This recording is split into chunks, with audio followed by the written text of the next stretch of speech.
আর চিংড়ি মাছ সহযোগে তৈরি করলাম আমার পছন্দের পুঁইমিটুলি। সব সবজিগুলো ভালো করে ধুয়ে কড়ায় তেল দিয়ে তেল গরম করে ফোড়ন দিয়ে দিলাম জিরে আর শুকনো লঙ্কা চিড়ে। তারপর একটু নাড়াচাড়া করে একে একে সবজিগুলো দিলাম, আলু, শিম, কুমড়ো প্রথমে দিয়ে একটু হলুদ গুঁড়ো দিয়ে আবার পুঁইমিটুলিগুলো দিয়ে দিলাম। আবার নাড়াচাড়া করে এবার দিলাম বেগুন, আবার দিলাম প্রয়োজন স্বাদ মতো নুন আর হলুদ।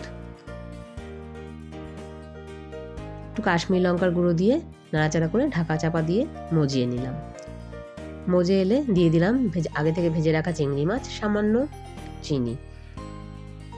আবার নাড়াচাড়া করে দিলাম, দুটো চেরা কাঁচা লঙ্কা দিলাম, দিয়ে সামান্য একটু জল দিয়ে ঢাকা চাপা দিয়ে দিলাম। তৈরি হয়ে গেল পুঁইমিটুলি। সঙ্গে দিলাম একটু জিরে ধনে গুঁড়োর ভাজা মশলা। ব্যাস, দারুণ হয়েছিল কিন্তু পুঁইমিটুলি।